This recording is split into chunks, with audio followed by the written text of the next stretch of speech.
French revolution के इस video पर आपका स्वागत है।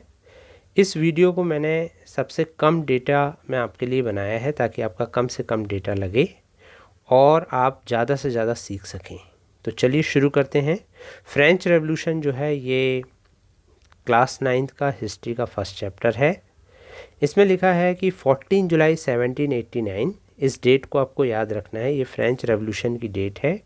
1789 को सिटी ऑफ पेरिस जो था वो अलार्म की स्टेट पे था। किंग ने जो था ट्रूप को सिटी की तरफ मूव करने के लिए कह दिया था। रूमर्स ये फैली थी कि जल्दी ही जो आर्मी होगी वो सिटीजन्स के ऊपर ओपन फायर कर देगी। लगभग 7,000 मैन एंड वुमेन गैदर्ड हुए थे टाउन हॉल के सामने और वो पीपल्स मिलिटिया मतलब पीपल के विद्रोही ग्रुप को बना रहे थे। उन्होंने क्या कर दिया था कि जो है नंबर ऑफ गवर्नमेंट बिल्डिंग को तोड़ दिया था। वो लोग हथियार ढूंढ रहे थे कि किंग ने कहाँ पर हथियार जमा करके रखे हैं। इस तरह वो लोग शहर के ईस्ट साइड की ओर गए जहाँ बेस्टिल्स नाम के एक फोर्ट्रेस था जो कि प्रिजन के रूप में था, और वहाँ पर उन्होंने क्या किया, एम्यूनिशन की सर्च की। तो उन्होंने वहाँ के कमांडर को मार डाला और वहाँ जो प्रिजनर्स थे, हालांकि वहाँ पर 7 ही प्रिजनर्स थे, उन्होंने जो है उनको रिलीज़ कर दिया।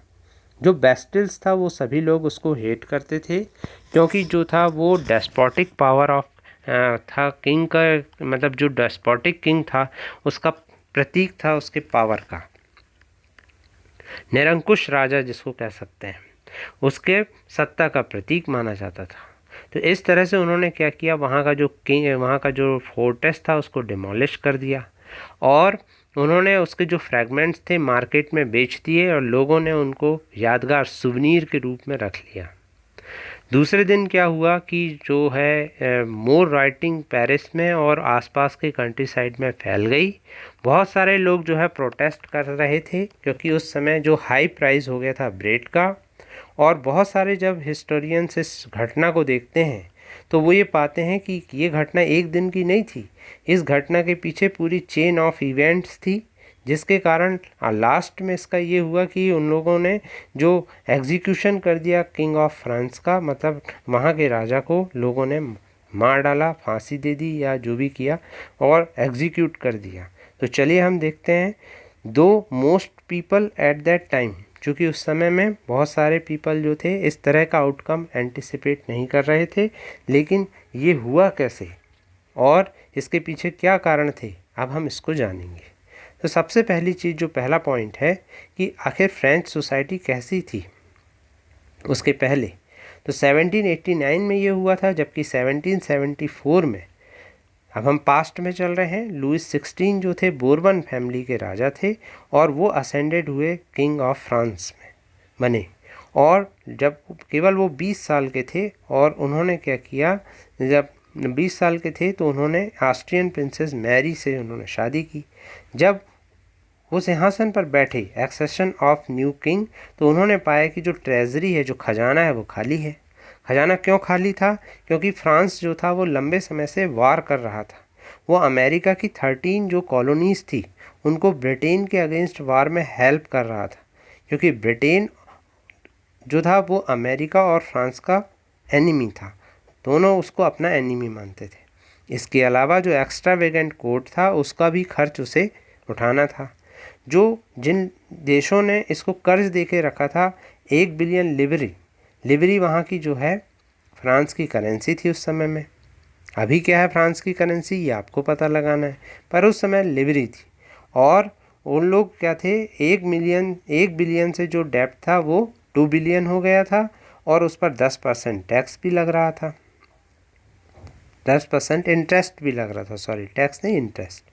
तो फ्रेंच की गवर्नमेंट जो थी वो बजट का बहुत सारा पैसा सिर्फ जो है कर्ज उतारने में ही खर्च कर देती थी। अब अपने रेगुलर एक्सपेंसेस को खर्च करने के लिए जो राजा था वो तैयारी कर रहा था टैक्स बढ़ाने की, परंतु वहाँ पर जो टैक्स बढ़ाने की प्रक्रिया थी वो भी उसके लिए उसको सफिशिएंट नहीं दिख रही थी, क्योंकि फ्रेंच सोसाइटी जब 18वीं सेंचुरी में जब थी तो वो 3 स्टेट्स में डिवाइडेड थी और जिसमें केवल 3rd स्टेट के लोग ही टैक्स को पे करते थे। तो ये देखिए, ये उस समय में स्टेट का डिवीज़न था। फर्स्ट स्टेट में क्लर्जी आते थे। क्लर्जी जो होते थे वो चर्च में फादर और दूसरे जो व्यक्ति नियुक्त होते थे उनको क्लर्जी कहते थे। नोबेल्टी थे सेकंड स्टेट में, मतलब जो राजा के साथ जो जुड़े हुए थे, बड़े बड़े लैंडलॉर्ड वो। और थर्ड स्टेट में क्या थे, बिग बिजनेसमैन, कुछ मर्चेंट थे, कोर्ट ऑफिशियल थे, लॉयर थे, पीजेंट और आर्टिजन थे, और छोटे छोटे पीजेंट्स और लैंडलेस लेबर भी थर्ड स्टेट में आते थे। तो जो फर्स्ट टू स्टेट के थे, क्लेर्जी और नोबेल्टी, उनको सर्टेन प्रिविलेज थे बाय बर्थ से। और दूसरी जो इम्पोर्टेंट बात थी कि उनको एग्जेम्पशन था कि वो टैक्स पे नहीं करते थे। अब पीजेंट्स जो थे वो 90% थे पॉपुलेशन के, और केवल उनमें से कुछ लोगों के पास ही अपना लैंड था।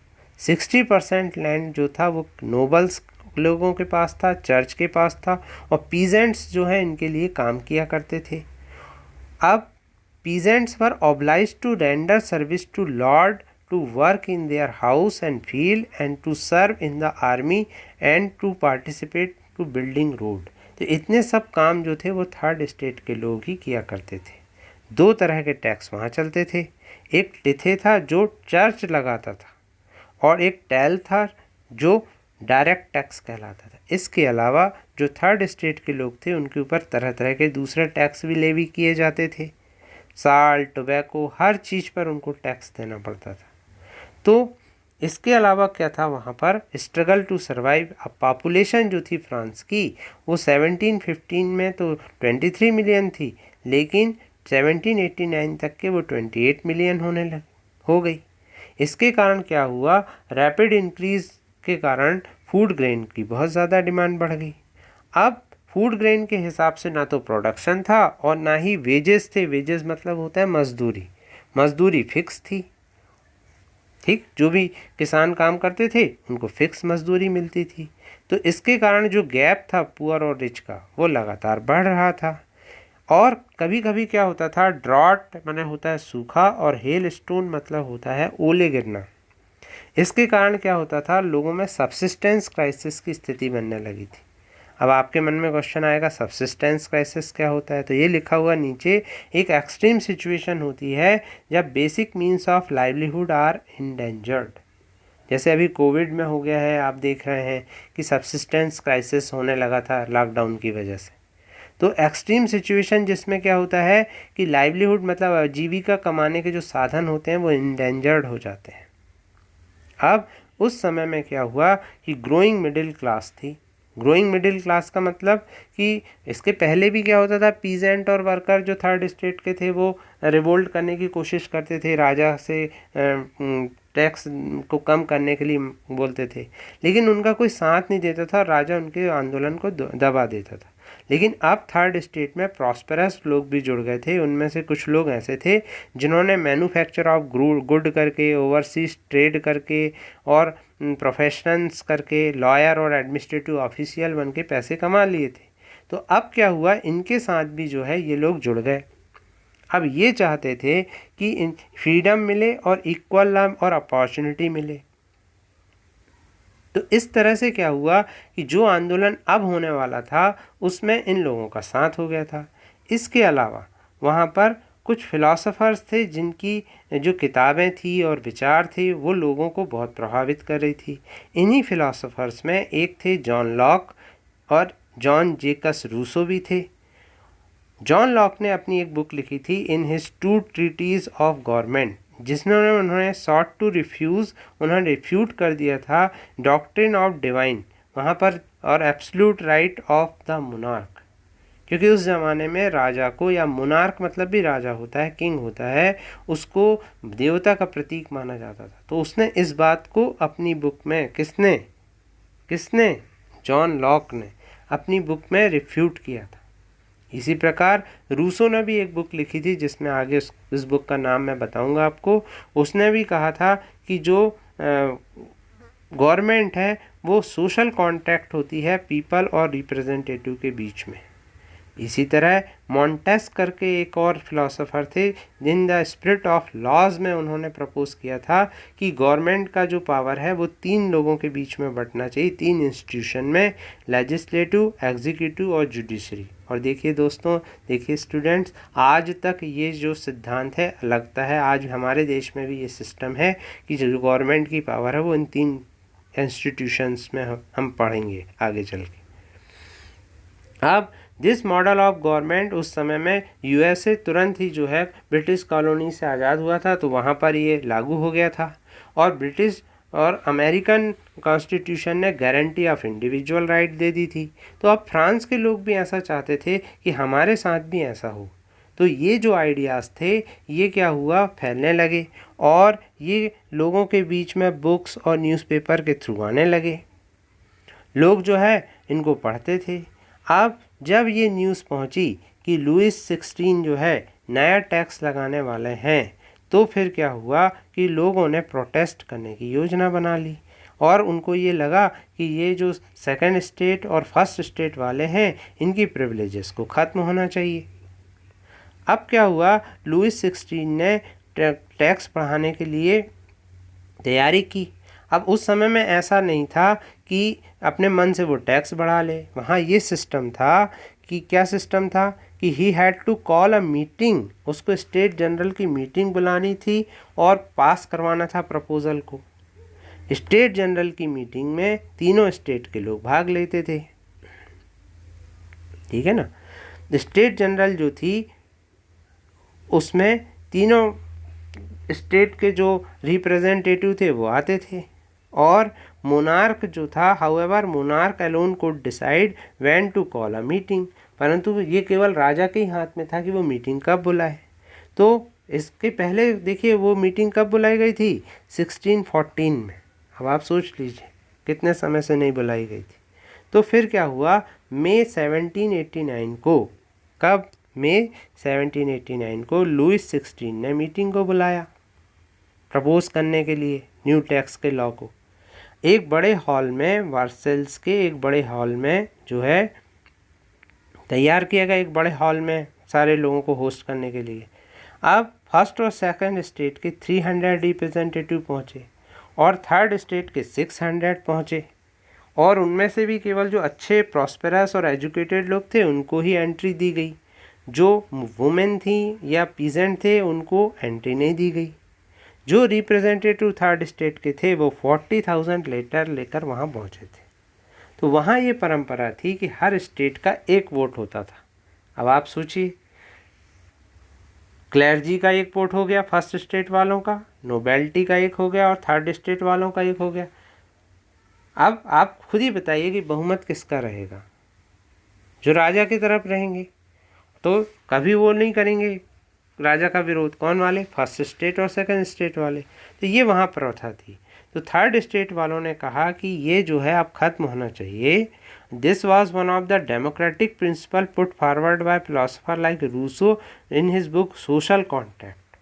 तो मेंबर ऑफ थर्ड स्टेट ने ये डिमांड किया कि वोटिंग जो होना चाहिए वो असेंबली एज अ होल के रूप में ना हो करके ईच मेंबर के रूप में होना चाहिए। और यही बात रूसो ने अपनी किताब सोशल कॉन्ट्रैक्ट में, मैंने आपसे कहा था ना कि मैं रूसो की किताब का नाम बताऊंगा, क्या नाम है रूसो की किताब का, social contract, the social contract. जब राजा ने क्या किया कि इनके प्रपोजल को रिजेक्ट कर दिया तो मेंबर ऑफ थर्ड स्टेट जो थे वो बाहर आ गए और उन्होंने क्या किया, उन्होंने जो है वहाँ पर वो अपने आप को पूरे जो है स्टेट का स्पोकमैन मानने लगे। 20 जून को वो इकट्ठा हुए टेनिस कोर्ट में और वर्सेल्स के, और उन्होंने नेशनल असेंबली अपने आप को डिक्लेयर कर दिया और उन्होंने ये कसम खाई कि वो लोग तब तक डिस्पर्स नहीं होंगे और जब तक वो कॉन्स्टिट्यूशन ना बना लें और पावर ऑफ मोनार्क को उसके अंडर में न ले आए। तो देखिए ये पिक्चर आपको दिख रही है, ये इस तरह से वहाँ पर उन लोगों ने कसम खाई। उस समय में उन लोगों को जो नेतृत्व कर रहे थे वो 2 बहुत ही प्रभावशाली लोग थे जो उनके लीडर थे, मिराबू और अबेसियस। मिराबू का जो जन्म था वो नोबल फैमिली में हुआ था, परंतु वो नोबल फैमिली के फ़ायदे नहीं उठाना चाहता था, वो थर्ड स्टेट के बारे में सोचता था और बहुत पावरफुल स्पीचेस देता था। एबेसियस भी जो था वो प्रिस्ट था, क्लर्जी था। एबेसियस ने भी एक पम्पलेट लिखा था, व्हाट इज़ थर्ड स्टेट। जब नेशनल असेंबली बिजी थी वर्साइल्स में ड्राफ्टिंग करने के लिए कॉन्स्टिट्यूशन, तो बाकी जो फ्रांस था उसमें जो है टर्मोइल होने लगा।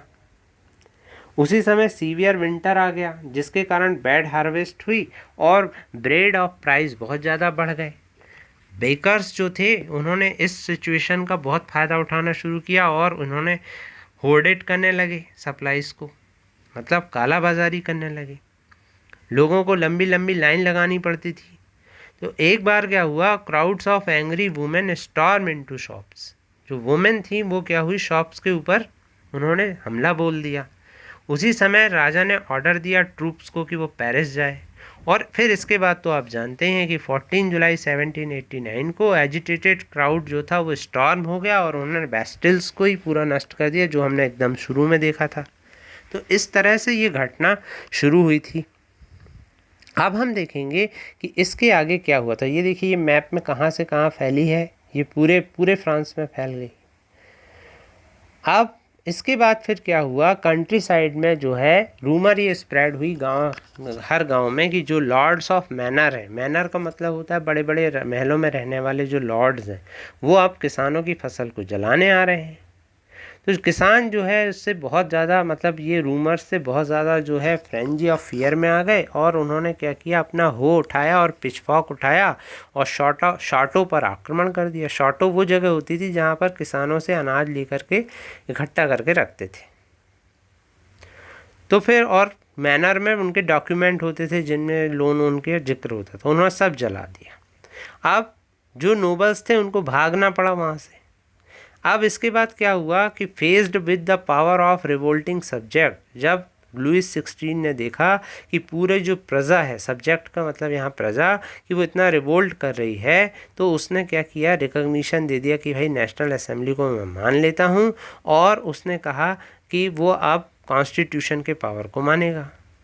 फिर on the night of 4 August 1789 assembly ने एक डिक्री पास, एक नियम निकाला, कानून निकाला और एबॉलिश कर दिया फ्यूडल सिस्टम को। टैक्स वाले मेंबर ऑफ क्लर्जी को जो है उनको फोर्स किया गया कि भाई जो फर्स्ट स्टेट वाले थे कि आप अपने प्रिविलेज को छोड़िए। टेथे करके जो टैक्स लगाती थी उसको एबॉलिश कर दिया गया।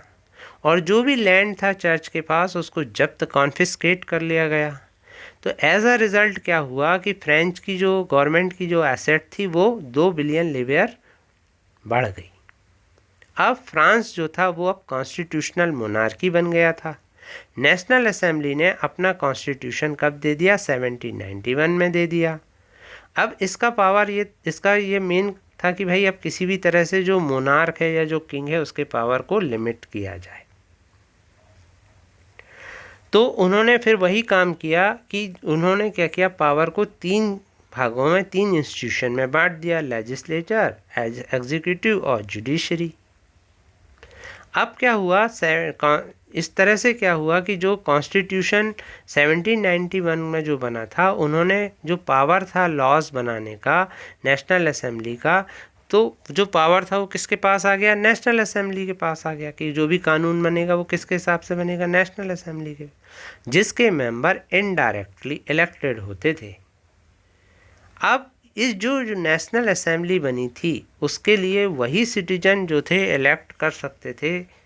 सारे सिटीजन को नेशनल असेंबली का उन्होंने मेंबर नहीं बनाया था।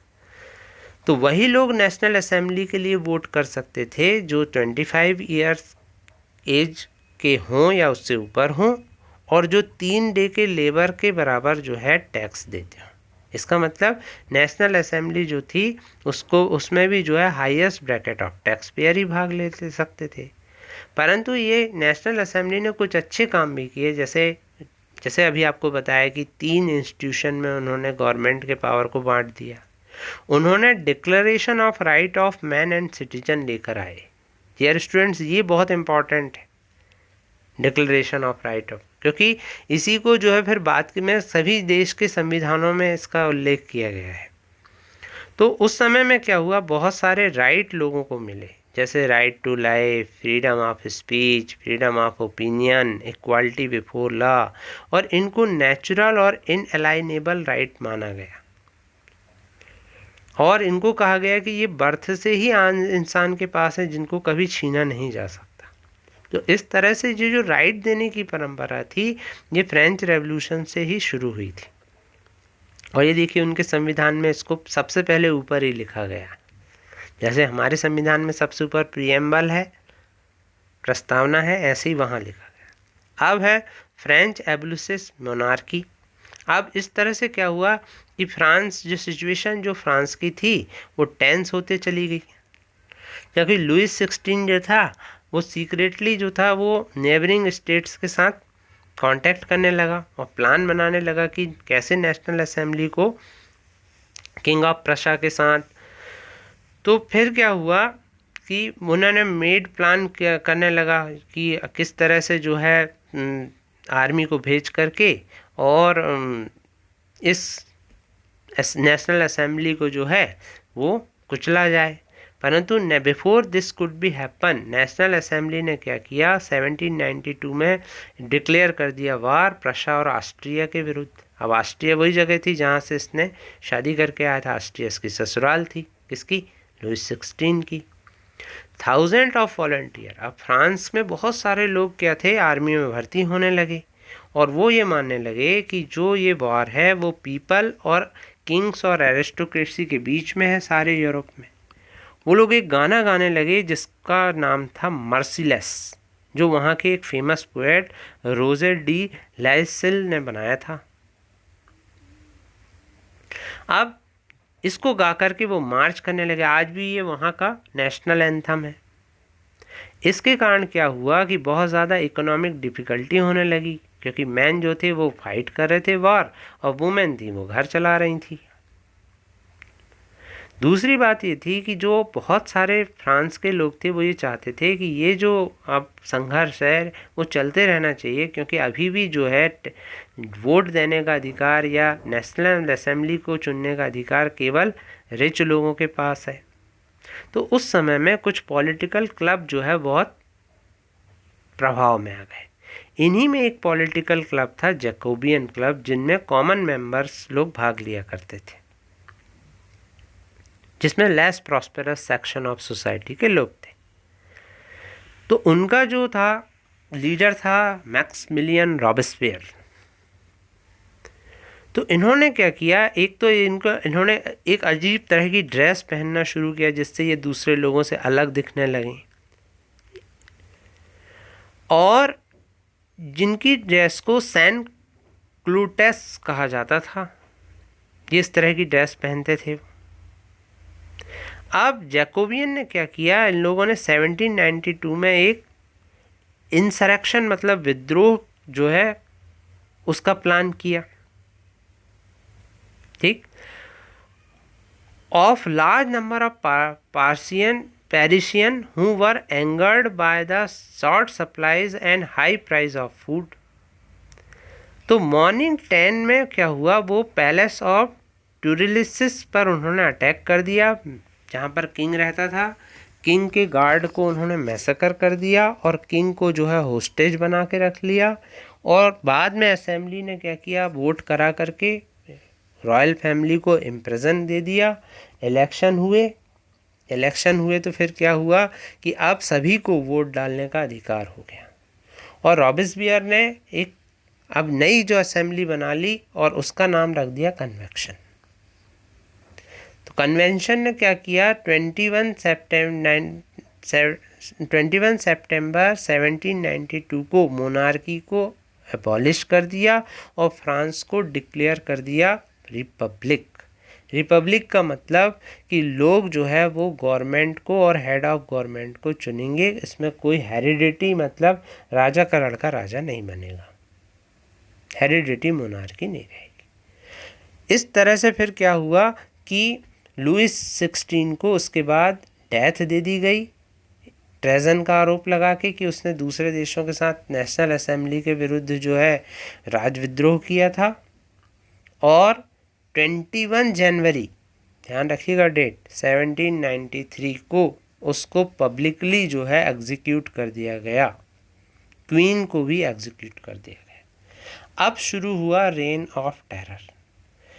1793 से 1794 को रेन ऑफ टेरर मतलब आतंक का साम्राज्य कहा जाता है, क्योंकि जैकोबियन क्लब का जो लीडर था मैक्समिलियन रॉबेस्पियर, उसने सीवियर कंट्रोल और पनिशमेंट की पॉलिसी को फॉलो किया।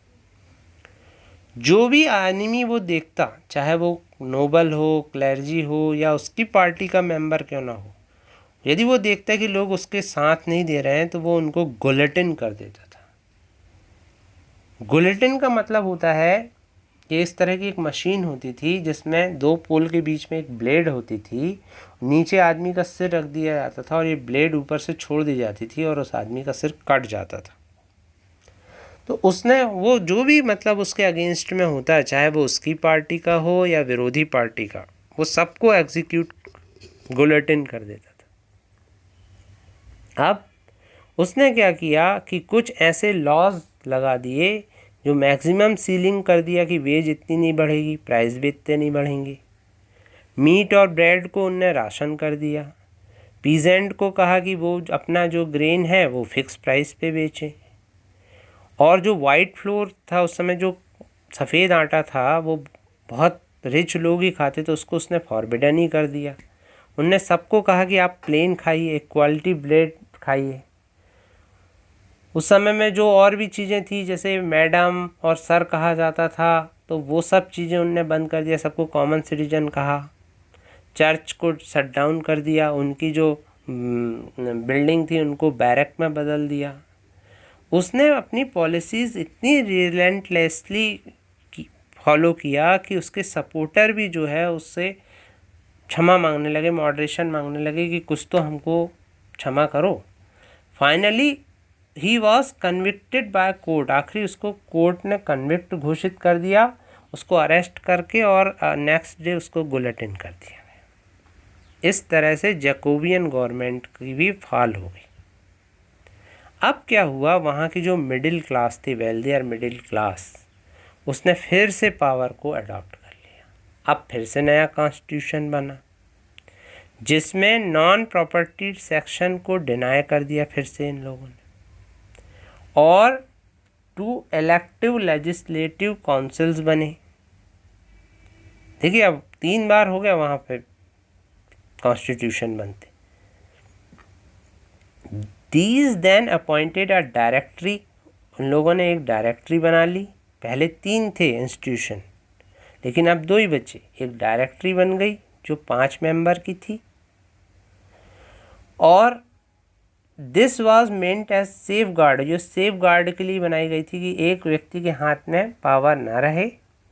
और हालांकि डायरेक्टर्स जो थे वो लेजिस्लेटिव काउंसिल के साथ हमेशा लड़ते रहते थे, और वहाँ पर पॉलिटिकली इंस्टेबिलिटी रही, जिसके कारण क्या हुआ, वहाँ पर एक सैनिक बहुत आगे बढ़ गया जिनका नाम था नेपोलियन बोनापार्ट, और उन्होंने क्या किया, अपना शासन स्थापित कर लिया फ्रांस में। तो देखिए ये जो था स्थिति कहाँ से शुरू हुई थी। लुइस 16 को तो इन्होंने उतारा था, लेकिन कहाँ पहुँच गए, नेपोलियन बोनापार्ट के पास पहुँच गए। ठीक है ना, एक बार फिर से वहाँ किंग का शासन आ गया। हालांकि नेपोलियन का शासन उतना ज़्यादा दुखदाई नहीं था, लेकिन फिर भी उसकी कुछ प्रॉब्लम्स थी। तो इस फ्रेंच रेवोल्यूशन का क्या इफ़ेक्ट हुआ, इससे ideas of freedom, of equality, law, fraternity, ये सब इंस्पायरिंग आइडियल्स जो थे ये फ्रांस और यूरोप में फैल गए। अब क्या प्रश्न उठता है कि क्या वुमेन का रेवोल्यूशन में कोई हाथ था? तो हाँ, वुमेन जो थी वो एक्टिव पार्टिसिपेंट वुमेन थी, एक्टिव पार्टिसिपेंट्स शुरू में, जैसा अपन ने देखा था।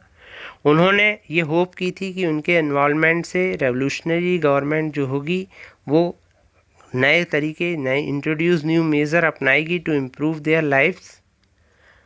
और most of women of third state had to work for a living, उन्हें काम करना होता था।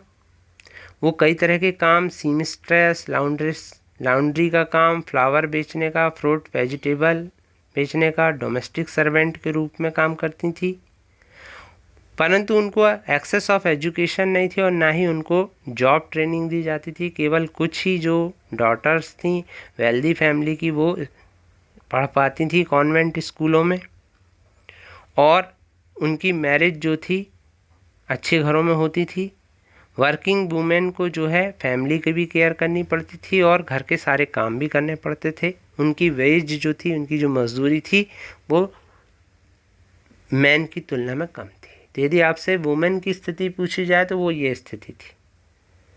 तो अपनी वॉइस को लोगों तक पहुंचाने के लिए इन लोगों ने भी क्लब बनाए, जैसे जैकोबियन क्लब बना था, और सोसाइटी ऑफ रेवोल्यूशनरी और रिपब्लिक वुमेन जो था ये क्लब था, उस समय सबसे फेमस था। उनकी ये डिमांड थी कि वुमेन को भी वही राइट मिलना चाहिए, लेकिन हर बार वुमेन को डिसअपॉइंट किया गया, चाहे वो 1791 का कॉन्स्टिट्यूशन क्यों ना हो। उसने भी उनको क्या किया था, पैसिव सिटीजन घोषित किया था। जैसा मैंने आपको बताया था कि उनको वोट डालने का अधिकार नेशनल असेंबली ने नहीं दिया था। उन्होंने कहा कि राइट टू वोट दिया जाए, पर वो भी उन्हें नहीं दिया गया। अर्ली ईयर जो है रेवोल्यूशनरी गवर्नमेंट ने किसी भी तरह का कोई जो है इस लॉज उनके लिए इंट्रोड्यूस नहीं किया था, परंतु बाद की गवर्नमेंट ने फिर क्या किया था कि कुछ नियम लाए थे, जैसे मैरिज को लेकर के, डिवोर्स को लेकर के, ठीक है। और वुमेन का जो स्ट्रगल था वो तब से शुरू हो गया था। उन लोगों ने कई बार जो है अपने अधिकार मांगी और लगभग 200 साल तक की ये चला। ड्यूरिंग रेन ऑफ टेरर में भी जो है क्या हुआ कि गवर्नमेंट ने ऑर्डर कर दिया कि जितने भी क्लब हैं उनको बंद कर दिया जाए, और मैनी प्रोमिनेंट वुमेन को अरेस्ट कर दिया गया। परंतु उनका जो ये राइट था, वोट डालने के राइट जो उन्होंने मांगा था, वो लगभग 200 साल तक चलता रहा और इंटरनेशनल सफरेज मूवमेंट के रूप में आगे चल के उभरा। और आखिरकार 200 साल के बाद 1946 में women in France won right to vote, उन्हें राइट टू वोट का अधिकार मिला। अब देखिए अब कितना लंबा समय उन्हें लगा। अब एक और चीज़ थी कि एबोलिशन ऑफ स्लेवरी। स्लेवरी का मतलब होता है गुलामी।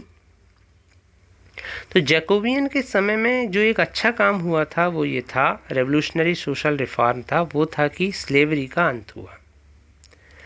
जो कॉलोनीज थी कैरेबियन में, मार्टिनिक और गोल्डन और सैन डोमिंगो, ये कुछ इम्पॉर्टेंट सिटी के या जगह के नाम थे जो टोबैको, इंडिगो और शुगर कॉफ़ी सप्लाई करती थी। परंतु यूरोपियन जो थे वो इन दूर देशों में जाना नहीं चाहते थे।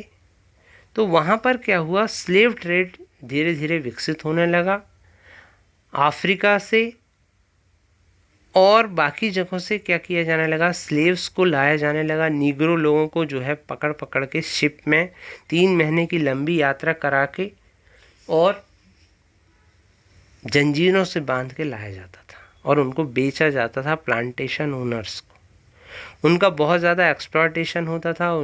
उनको उनके हाथ पैर में जो है जंजीरें बंधी रहती थी। और थ्रू आउट 80 सेंचुरी जो है नेशनल असेंबली ने भी जो है इनके लिए कोई आवाज़ नहीं उठाई, क्योंकि वो नाराज़ नहीं करना चाहती थी रिच लोगों को, बिजनेसमैन लोगों को। लेकिन जब मैक्समिलियन रोबेस्पियर का शासन आया, जैसे हमने देखा था जैकोबियन क्लब का शासन आया, तो उन लोगों ने कन्वेक्शन के माध्यम से सारे स्लेव्स को 1794 में फ्री करवा दिया। और हालांकि ये शॉर्ट टर्म मेज़र था, क्योंकि 10 साल तक तो खैर उनको छोड़ के रखा गया। लेकिन फिर जब नेपोलियन का शासन आया तो नेपोलियन ने फिर क्या किया कि फिर से इंट्रोड्यूस कर दिया था स्लेवरी को। और फिर फाइनली जो है बहुत समय बाद फ्रेंच कॉलोनीज से 1848 में स्लेवरी को ख़त्म किया गया। ये बहुत बुरी प्रथा थी डियर स्टूडेंट्स। अब आप सोचिए कि किसी इंसान को पूरी ज़िंदगी जंजीरों में बांध के रखा जाए और ज़बरदस्ती काम कराया तो उसे कैसा लगेगा। इस रेवोल्यूशन का एवरीडे लाइफ में क्या प्रभाव पड़ा, आखिर हम क्यों फ्रेंच रेवोल्यूशन पढ़ते हैं, तो इससे बहुत सारी चीज़ें आई, जैसे मैं पहले बताया। कि the revolutionary government took it upon themselves to pass laws that would translate ideas of liberty and equality into everyday practice. हमने देखा कि लिबर्टी और इक्वालिटी एवरीडे प्रैक्टिस के रूप में आई। एबॉलिशन ऑफ सेंसरशिप हुआ इससे, क्योंकि पहले गवर्नमेंट किसी भी चीज़ पे प्रतिबंध लगा देती थी कि आप ये नहीं छाप सकते, वो नहीं छाप सकते। न्यूज़पेपर्स पर बहुत सारे प्रतिबंध लगे हुए थे, वो धीरे धीरे ख़त्म हुए। Declaration of right to man and citizen आया, लोगों को फ्रीडम ऑफ स्पीच मिली। फ्रीडम ऑफ प्रेस से लोगों को जो है गवर्नमेंट को क्रिटिसाइज़ करने का मौका मिला। और लिबर्टी और जस्टिस, इक्वालिटी बिफोर लॉ और कई तरह के राइट जो है वो हम लोगों को मिले। कंक्लूज़न में हम कहेंगे कि 1804 में नेपोलियन बोनापार्ट ने एम्परर ऑफ फ्रांस बना, जैसे कि हमने अभी देखा था जैकोबियंस के बाद। ही सेट आउट टू कॉन्कर, लेकिन ये बात थी कि वो एक सैनिक था और उसकी बहुत सारी एम्बिशंस थी, तो उसने बहुत सारे जो है नेबरिंग कंट्रीज़ को कॉन्कर करने का अभियान चालू किया, जिसमें वो बहुत बिजी रहा। और उसका जो रोल था वो अपने आप को मॉडर्नाइज़र ऑफ यूरोप के रूप में दिखाना चाहता था। उसने कई लॉज भी लगाए, protection of private property, uniform system of weight और मेज़र लेकर के आया, डेसिमल सिस्टम लाया। और नेपोलियन को लोग लिबरेटर के रूप में देखा करते थे कि वो और ज़्यादा फ्रीडम लाएगा लोगों को। लेकिन नेपोलियन आर्मी जो थी वो धीरे धीरे इन्वेट करने लगी वो इधर उधर, और इसी में फिर क्या हुआ कि वो 1815 में वाटरलू के मैदान में, वार ऑफ वाटरलू में वो हार गया।